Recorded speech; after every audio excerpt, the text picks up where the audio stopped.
Це канал Сам собі майстер, я вас вітаю. Така пила Stihl MS260 після заміни нового ланцюга перестала мене різати. Кілька буквально хвилин вона проріже і ланцюг заклинюється.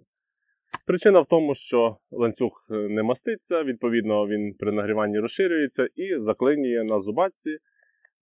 І пила не ріже, вона просто стає так, як в аварійному режимі. Причину я знайшов наступну.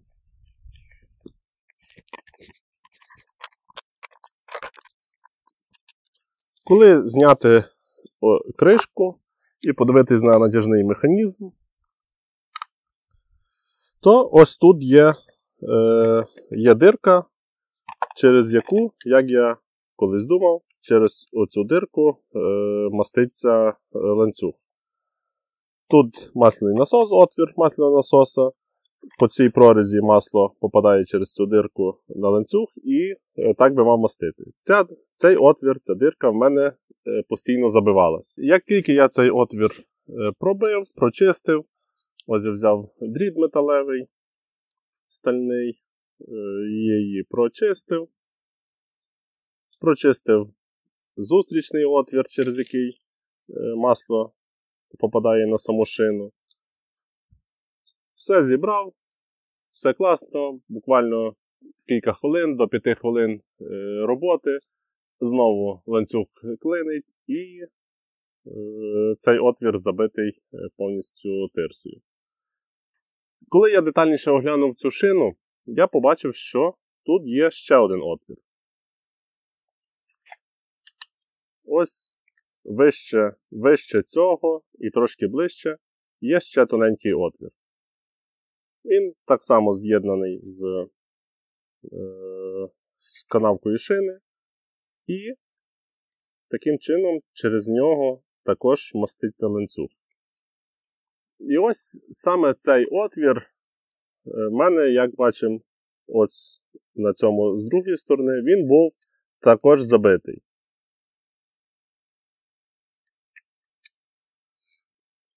Коли я прочистив цей отвір, зібрав пилу, ну і як бачимо ззаді ось 16 складометрів дров я фактично порізав без жодних проблем.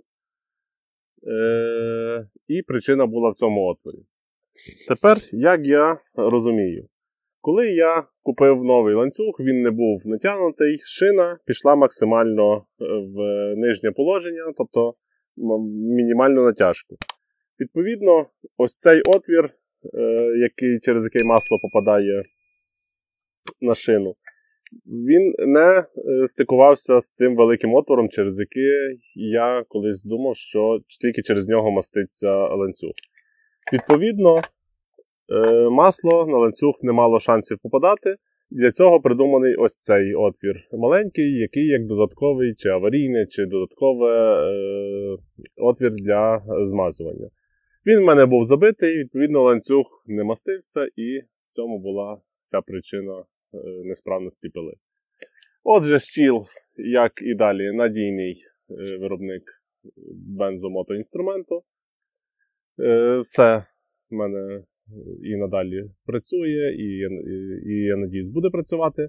Якщо комусь ця моя порада, моя діагностика стала в нагоді, поставте лайк цьому відео. Якщо щось не так я зрозумів, не так дійшов висновку, пишіть коментарі, я обов'язково всі читаю і по можливості відповідаю. Ну і дякую за перегляд, до наступних відео, всім па-па.